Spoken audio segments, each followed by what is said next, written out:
შესასვლელი საწმინდისა. 14 სექტემბერს ახალი სტილით და ძველი სტილით 1 ოქტომბერს წმინდა მართლმადიდებელი ეკლესია აღნიშნავს საქართველოს ეკლესია აღნიშნავს სვეტი ცხოვრებას. ეს არის დღესასწაული კვართისა უფლისა ჩვენისა იესო ქრისტესი მირონდინარესა სვეტისა ყველაზე დიდი სიწმინდე რომელიც კი დედამიწაზე არსებობს ასაც მაცხოვართან ქონა შეხება ეს არის ცხოვრებისყოფელი ჯვრის ნაწილი რომელზეც მაცხოვარი მიამსჭვალეს სამსჭვალები თითორითიც მიამსჭვალეს რასაც მაცხოვარი უშუალოდ ეხებოდა შეეხო და კვართი ანუ ის პერანგი რომელიც ყოვლადწმინდა ღვთისმშობლობას მოუგზავნო ბავშვობაში ეს კვართი როგორც საეკლესიო გადმოცემა გვეუბნება მაცხოვართან ერთად იზრდებოდა იყო ხელით უკერველი აი ესე სასწაული თვითონ სასწაული მოყვები თქვენ ზით რომ ეს კვართი ჩამობძანდა საქართველოში მცხოვრები ებრაელების ხელით პირველ საუკუნეში იცით რომ ის შემდეგ სიდონიან ჩაიკრა გულში და მასთან ერთად განუტევა სული მიიცვალა და როდესაც ის დაფლეს შემდეგ იმ ადგილას ამოვიდა პაროსის ხე რომელიც იყო ასევე სასწაულით მოქმედი და იმ ადგილას შემდეგში აცედა სვეტი ცხოვლის საკათედრო ტაძარი ყველაზე ერთ-ერთი ყველაზე დიდი სიწმინდე მთავარი სიწმინდე საქართველოს ეკლესიისა სადაც ხდებოდა შემდეგ მეფეთა კურთხევა მთელი ჩვენი ისტორიის განმავლობაში პატრიარქების აღსაყდრება ეპისკოპოსების ხელდასხმა აი დღეს ამ უდიდესი სიწმინდის დღესასწაული საქართველოში გარდა მაცხოვრის კვართისა სვეტი ცხოვლის ტაძარში ასევე არის ილია წინასწარმეტყველის ხალები დაბლობა ეს არის მოსასხამი წინასწარმეტყველისა რომლითაც მან აღასრულა სასწაული დააკრა ეს ხალები მდინარე იორდანეს იორდანე გაჩერდა იცით და ხმელზე გაიარა ანუ მდინარე შედგა წყალი დაიწრედა და მეორე მხარე კედლის სახით დარჩა ესე ილია თესბიტელმა გაიარა ფეხით მდინარე იორდანის კალაპოტი შემდეგ ეს ხალები როდესაც ელისე წინასწარმეტყველის ხელში მოხდა მანაც იგივე სასწაული აღასრულა ამ ხალები აი ეს უდიდესი სიწმინდე სვეტი ცხოვლის საკათედრო ტაძარშია დაფლული საქართველოში გარდა სხვა სიწმინდეების და წმინდა ნაწილებისა ჩვენ ასე გვაქვს ყოვლადწმინდა ღვთისმშობლის კვართი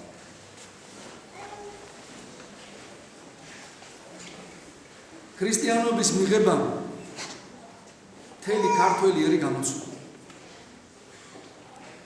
ის რაც ჩვენ ვართ დღეს ეს არის ქრისტიანობის დამსახურება ქართლის ცხოვრებაში საკმაოდ ძიმე მოსასმენია ზოგი ძახის სწორი არ არის ზოგი ძახის სწორია მაგრამ მე ვფიქრობ რადგან ქართლის ცხოვრებაში წერია და რადგან ამდენი საუკუნეები მონასტრებში გადაწერილი ქართლის ცხოვრება ამას გადაწერდა აქედან ვასწავლე რომ ეს შეუმცდარია პირდაპირ წერია ესეთი რამ რომ წარმართობის ხანაში ქართველები როდესაც ქრისტიანები გახდებოდნენ იყვნენ ბარბაროსები ველურები ცოტა ძიმე მოსასმენია რასაც ეხლა პირდაპირ წერია რომ ალექსანდრე მაკედონელის სარდალ მაზონმა როდესაც დაიპყრო საქართველოს პირდაპირ აღწერს სარდება და მკვდრებს ჩამდნენ და ბრძანება გამოსცა რომ ეს შეეწყვიტათ ეს და ვერაფერს ვერ გახდა მანამდე როდესაც გაცის და გაიმის კერპები იყო არმაზის და ზადენის კერპები იყო ქართველები სხვერპლად წირავდნენ თავის პირველ შობილებს საყვარელ შვილებს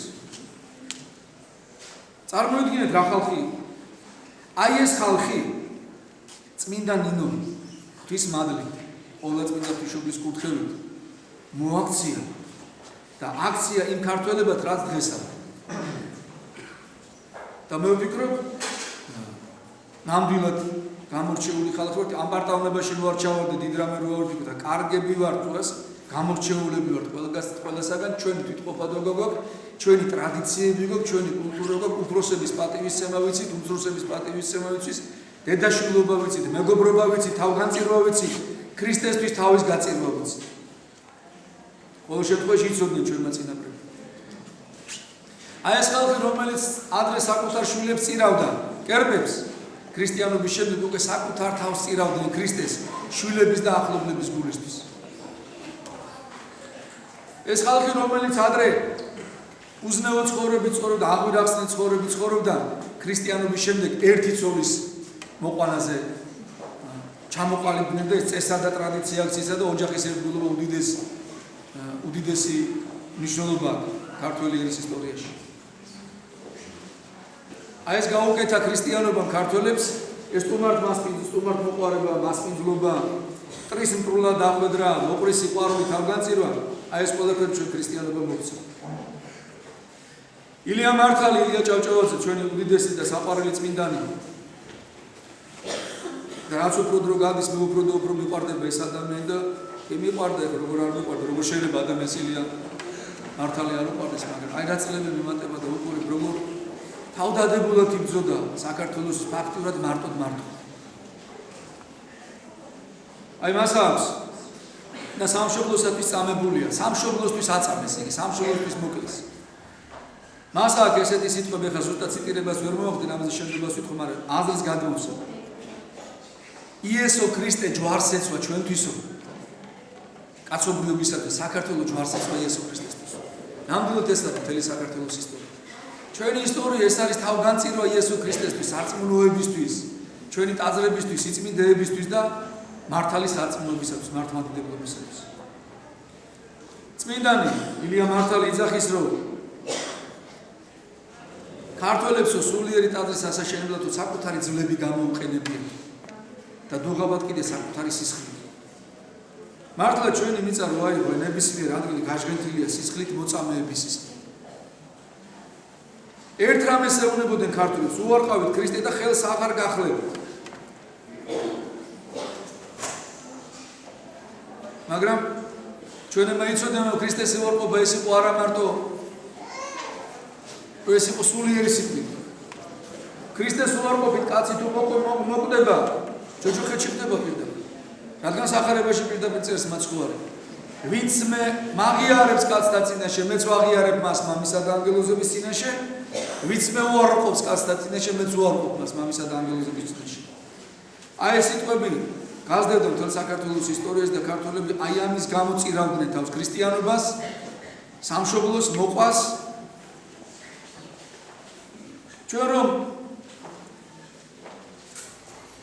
ჩვენ მართლმადიდებლობამ და ჩვენმა სარწმუნოებამ შეგვინარჩუნა თვითყოფადობა. ქართველი და მართლმადიდებელი ეს იყო სინონიმები შუა საუკუნეში. თუ იტყოდა რომ კაცი არის ქართველი, ეს იცოდა რომ საოცრად მართლმადიდებელი იყო და თუ კავკასიაში ვინმე იტყოდა რომ ის არის მართლმადიდებელი, ის იყო ქართველი. აი იმდენად გაიგივებული იყო მართლმადიდებლობა და ქართველობა ერთმანეთთან. და მართლმადიდებლობამ შემოგვინახა სწორედ ჩვენი თვითყოფადობა. აი წარმოვიდგინეთ ახლა ესეთი რამე. აი პირველი საუკუნის გარიჟრაზე, როცა ჩვენი წელთაღრიცხვა იწყება. და რო კითხონ ადამიანს, აი არის ესეთი ქართველები, რომლებიც ცხოვრობენ გარშემო შემორტყმული, ტრულად განწყობილი ხალხისაგან, ჩრდილოეთიდან სულ მუსულმანები იქნებიან, აღმოსავლეთიდან მუსულმანები, სამხრეთიდან მცირე ნაწილი მონოფიზიტის ომხები და ისე თურქები, მუსულმანები. და რო ეკითხათ, აი როგორ ფიქრობ შენ ადამიანს რო კითხვა, აი რა რელიგია უნდა ქონდეს ამ ხალხს, რომ აი ამ გარემოცვაში ამ ხალხმა გადაირჩინოს საკუთარი თავი. ალბათ ადამიანური გონებით რომ შეიძლება დაიწყოს კაცმა, იტყვის რომ მუსულმანები. რადგან თუ მუსულმანები გახდებოდნენ ეს ერი, ეს ხალხი მთლიანად, მაშინ ტრული განწყობაც ნაკლები იქნებოდა, ნაკლები დაიხოცებოდნენ, ნაკლები ამოიჟლიტებოდნენ და რაოდენობრივად უფრო მეტი იქნებოდა. მეორე ადგილზე ალბათ კათოლიკობა იქნებოდა ადამიანური გონებით რომ იმუშავებდა და ყველაზე ნაკლები შანსი გადარჩენისა ამ ერს ექნებოდა თუ ის იქნებოდა მართლმადიდებელი. ჩვენ ხედავთ რომ პირიქით ხდება. დღეს თურქეთში დაახლოებით 7 მილიონი და მუსულმანი ქართველი არის, მე მათ ისინი ჩვენი ტომი, ჩვენი სისხლი, ჩვენი ხორცია, მაგრამ საწყენად არ ვიცი ხა მსჯელობ ამ საკითხზე და თქვენც მინდა რომ ეს გაითავისო. აი 7 მილიონი კაცს მას შემდეგ რაც მუსულმანობა მიიღეს ქართველებმა. არ ვკითხოთ, აი რა გააკეთეთ, რა შეგიძლიათ. ქართული მეჩეთი, ქართული ორნამენტებით გააქვთ? არა. ქართული ყურანი, ქართული ორნამენტებით გააქვთ? არა. აი თვითმყოფადი რა გაქვთ თქვენი მუსულმანური ეროვნული ქართულობის.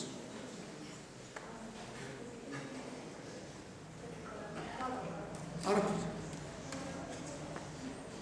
იგივე რომ გითხო, კათოლიკები რო ყოფილიყვნენ ქართული. ეს ახლა ლაპარაკობ არა იმიტომ რომ მართლმადიდებლობა ერთადერთი მაცხოვნებელია და ჭეშმარიტი რელიგია და მხოლოდ ამით შეიძლება ცხოვრება. ამას თავს ვანებებ სულიერ.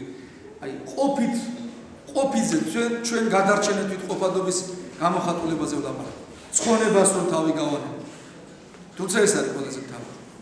აი კათოლიკურად რო ავიღოთ, ქართველები რო კათოლიკები ყოფილიყვნენ, რა იქნება? გეტყვით რა იქნება? საქართველოში არსებული კათოლიკური ეკლესია იყო სომხურ დაქვემდებარებაში. და ახლა როგორ გადავებდნენ სომხები ტაძრებზე და ყველაფერზე, ხო? და წარმოიდგინეთ რა იქნებოდა მაშინ. ანუ ჩვენი თვითმყოფადი რა გვექნებოდა? წირველოცა ლათინური. იგით ალბათ სომხების დიდი გავლენაც იქნებოდა უეჭველი ისე არ გაჩერდებოდნენ. და ჩვენ ხედავთ რომ თუ ჩვენ დღეს რამეს წარმოვადგეთ, ეს არის მართლმადიდებლობის დამსახურება. სახარებაში ხო პირდაპირ წერია, პირველად ეძიებდეთ სასუფეველსაც, ათასა და სიმართლესა მისა და ყოველი კეთილი მოგეგოს თქვენით.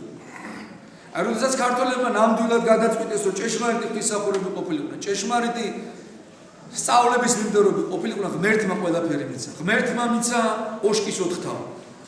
ღმერთმა მიცა სვეტიცხოველი, ჯვრის მონასტერი, იშხანი, ფიტარეთი, ფათახევი და ყველაფერი რაცა. ხანს და ზარზმ ეს ყველაფერი მოგცა მართლმადიდებლურმა სარწმუნოებამ. წარმოიდგინეთ, ჩვენ რომ მართლმადიდებლები არ ყოფილიყავთ, ესენი არ გვექნებოდა არა.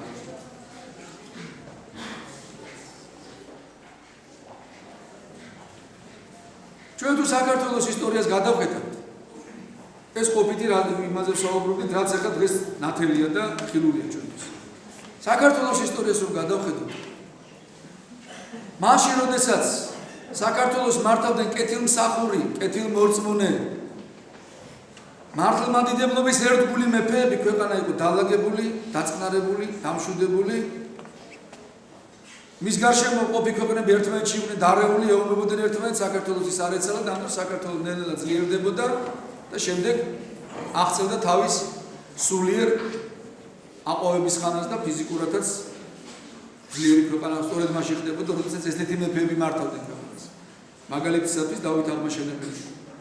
ხახსოვთ მისი სიტყვები გალობანის სინანულისაში, როდესაც იძახს უფალო, მრავალი ცოდომად ჩადენილიო, უსამართლო ყოფილვარო, არასწორად განმისჯიაო, კაცრი ყოფილო, რომ მოწყალება არ გამიციო, მაგრამ უცხო ღმერთებისაკენ არასოდეს გამიხედავს. ერთხელო რაცო მამა პაპისგან სარწმუნება მიმიღია, იმის ერთგული ყოფილვარ ბოლომდე.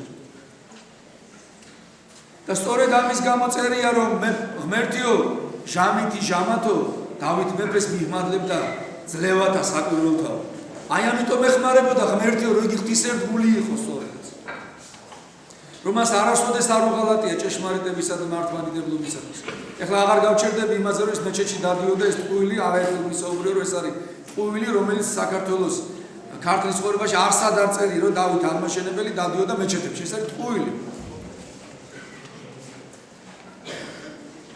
იგივეა ვახტანგ გორგასლის ცხოვრება. გახსოვთ მეფეს მისი მთავარი სიტყვები რა იყო? ეძიებდეთ ქრისტესთვის სიკვდილს.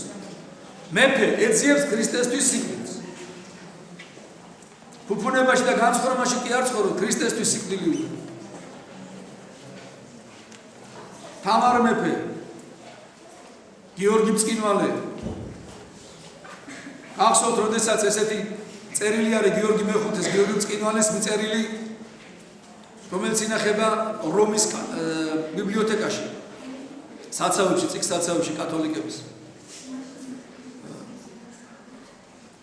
ეს არის მისი წერილი გაგზავნილი რომის პაპისად მეტყობა, მანამდე მან გამოუგზავნა წერილი გიორგი მწყინვალეს და ამ წერილიდან იყო მისი პასუხიდან იყო ის ეთქობა თქოს მეორე მსოფლიო კრების მოწვევას.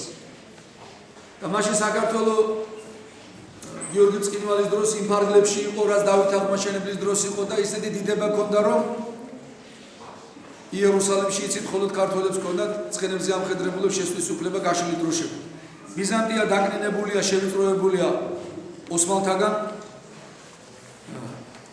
თავისი დიდი პრობლემები და განსაცდელი აქვს, ტერიტორიები აქვს დაკარგული და ფაქტობრივად თვითგადარჩენაზე ამ დროს საქართველოს არ ერთ-ერთი აყვავებული და ძლიერი ქვეყანა მთელ კავკასიაში. და ამიტომაც რომის პაპი ეთქობა გიორგი მეხუთესთან აპირებს მეორე მსოფლიო კრების საკითხების მოგვარებას და წელსაც წერს, რომ მეორე მსოფლიო კრება მოვიწვიოთო და ერთად ვიყოთო და პასუხად ნახეთ რას წერს წმინდა მეფე. ჩვენ რომ მეორე მსოფლიო კრებას როგორ მოვიწევთ, ჩვენ რომ მართალი სარწმუნოება ვიყრიოთ, თქვენ რომ წვალებაში ხართ, განხეთქილებაში ხართ, განწვალებაში ხართ, რომ წვალებლები ხართ. თქვენ რომ ჭეშმარიტი სარწმუნოება უარყავთ. ეს ლაპარაკია მე-11 საუკუნეში, როდესაც გამოიყო კათოლიკობა მართლმადიდებლობას. აქედან მოყოლებული ჩვენსა და თქვენ შორის იმხელა დანახეთ კი არისო, როგორიცო ლაზარესა და აბრაამ შორის იყო. წარმოიდგინეთ რას წერს. ჯერო თქვენო შეინანეთო, რომის პაპსეულო. სწორ სარწმუნოებაზე დაბრუნდითო და მერე ვისაუბროთ მეორე მსოფლიო კრების მოწყობაზე.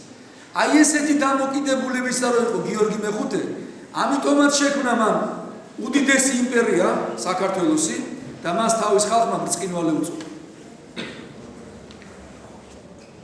კიდევ მრავალი მაგალითის მოყვანა შეიძლება. იგივე თეიმურაზ მეორეზე, იგივე გიორგი მეშვიდეზე, მისი მამა გიორგი ბაგრატ მეხუთე ეომებოდა თემურლენგს, მაგრამ ბოლოში გატყდა მუსულმანობა მიიღო და დამთავრდა ყველაფერი. აი ჩაფლავდა ყველაფერი, მისი მთელი ღვაწლი ყველაფერი და მისმა შვილმა გიორგი ბოლომდე ქრისტიანად დარჩა. 4-ჯერ ეკვეთა მტერს, 4-ვეჯერ თავგამოდებით იბრძოდა, 4-ვეჯერ დამასდა, მაგრამ საბოლოოდ თემურლენგმა ვერ მოიგო, იგი მოკლა. და გიორგი მეშვიდე დარჩა ქვეყნის მართვა. რატო? იმიტომ რომ არ უღალატა ჭეშმარიტებას. აი როცა ესე იქცეოდნენ ჩვენი მეფეები, ქვეყანა ყო ესეთი მეფეები რო ყავდა, სახელმწიფოს ქვეყანა იყო დალაგებული, დაწყნარებული, ღვთისმშობელი იფარავდა, მეფის შემხედვარ ერისწორად ცხოვრობდა, ერის ლოცვას უფალი ისმენდა და ყველაფერი მიდიოდა დაწყნარებულა და დამშვიდებული. როდესაც მეფეები სარწმუნოებაში მიიდრიკებოდნენ ხან მარჯვნივ, ხან მარცხნივ, არა მყარად იდგნენ ჭეშმარიტ სარწმუნოებაში. ზნეობრიობის საკითხში მოიკოჭრებდნენ, ქვეყანა იყო არეული, დარეული, აოხრებული. ლაშა გიორგი ამის მაგალითი და პირდაპირ წეს ქართლის ცხოვრება, რომ ლაშა გიორგის გამო დაატყდა სასჯელი ქვეყანას, რომ ჯერ მონღოლები შემოესიენ, მერე ჩინგისხანი, მერე ხორეზმშაჰი, ჯალალედინი, შემდეგ ისე მონღოლებმა დაიპყრეს, დაიმონეს. ესეთი გაუბედურებული და დამცირებული და გაპარტახებული იყო ქვეყანა როსტომ ხანის დროს, შაჰნავაზის დროს. ეს არის ჯულგამოსვლილი მეფეები, რომელთ მუსულმანობა მიიღეს და ქრისტე უარყვეს საჯაროდ. იმიტომ რომ თავისი ტახტი შეინარჩუნებინან. და ფიქრობდნენ რომ ჯულის გამოსვლით უფრო მიეხმარებოდნენ ქვეყანას. როსტომ ხანი, შაჰნავაზი, ნაზარ ალი ხანი ერეკლე პირველი. აი ნახეთ რა ეპოქა, შავი ლაგით მოცულია მთელი ისტორია, დამძიმებული, გმინვა, გოდება. დავით გურამიშვილი რო წერს თურქის პარსი ლეკიოსიო გახსოვთ, ჩერქეზ გლერვი თითო დიდოქისტი ყველა წარკა თითოქისტი, ვისაც არ ეზარებოდა ყველა საქართველოს ევტერებოდა. აოხრეს, დააწიოკეს ქვეყანა, ტყვეთას ყიდვა. წარმოიდგინეთ დავით გურამიშვილი თვითონ მოიწაწეს ლამის ყალი და კასპში იყვნენ ჩამოსული. ისე დათარაშობდა ლეკები.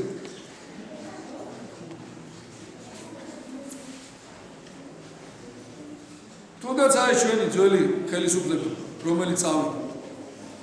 ხელისუფლება, რომელიც მოვიდა უდიდესი ფულით, უდიდესი ხალხის ხარდაჭერით, რადგან იყო ხალხი ვარდების რევოლუციაზე გახსოვთ. მაგრამ მათი სამედისწერო შეცდომა იცით რა იყო? ეკლესიას და ღმერთს დაუწყეს ბრძოლა. აი ამან გამოუტანა მათ სასიკვდილო განაჩენი. და დღეს რა დღეში არის? ნახეთ, გაქცეულები, დამალულები. ნახეთ რა სავალალო დღეში არის. გამგეობაში რომ შეხვიდეთ, ცარიელია გამგეობები, არავინ არ არის, კაცშვილი არ არის. ესე თუ ერთი კაცის მოსვლის ეშინია. წარმოიდგინეთ, ეს ხალხი ღვთის წინაშე რომ დადგება, რა დღეში ჩავარდება.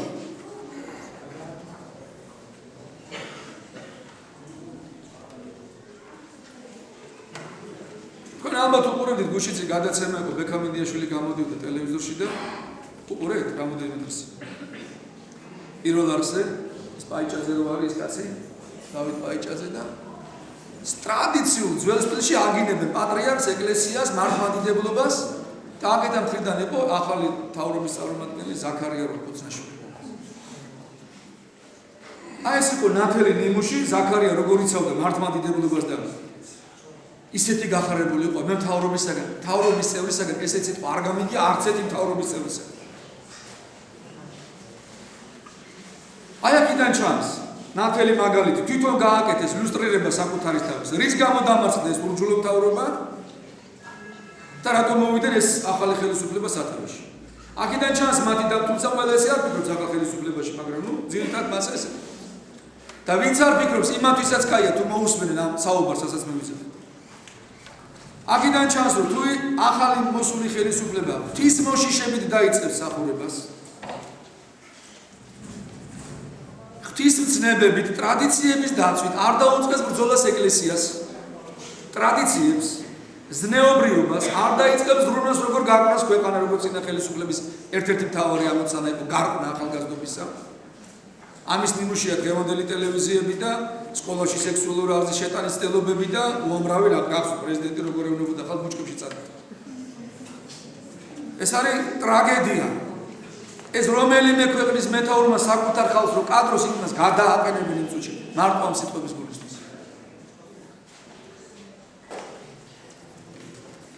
დღევანდელი ჩვენი საუბრიდან ჩვენ უნდა გამოვიტანოთ დასკვნები, სად არის ჩვენი გადარჩენის საიდუმლო იესო ქრისტეში.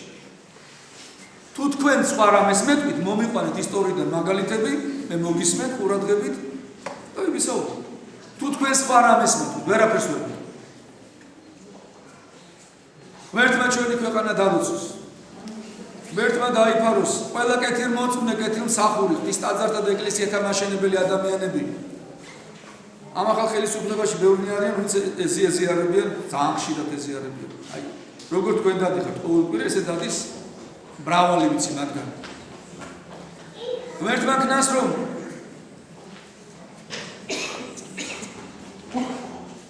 მათ სხვებისთვისაც გადაეცეთ ეს თავისი საფუარი სახარებაში წერია საფუარს ცომში რო ჩააგდებო ყველა თელცობს გააფუებს ქრისტიანებზე ლაპარაკობს მათ სხვა რომელსაც საკადაგებლად უშვებს მოციქულებს.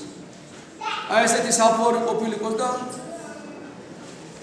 ჩვენ ნამდვილად არ დაგვძინებოდეს სიტყვების თქმა რომ ღმერთო შეიწყალე ღვთისმდაცულიერი ჩვენ და მთავრობა და მხედრობა მისი. აი ისე ეცხოვროს ამ ახალ ხელისუფალს და ისე ემოქმედოს რომ აი ამ სიტყვების თქმა სიხარულით მოდიოდეს ჩვენი შინაგანი სული. ღმერთმა ჩვენი ქვეყანა დაალოცოს, თქვენ დაგლოცავ გაკუთხედი და დასკვნები გამოგვეტანოს ჩვენი გადარჩენის, ჩვენი გამარჯვების საიდუმლოს. თუ რაშია საქართველოს ბედნიერება და გამარჯვება. ერთ რამეში პირველად ეძიებდეთ სასუფეველსაც ათასა და სიმართლესა მისსა და ყოველივე კეთილი მოგეგოს თქვენ. როგორც ამას იძახის უფალი იესო ქრისტე. ღმერთმა გაკუთხედა და ღმერთმა დაგლოცავ.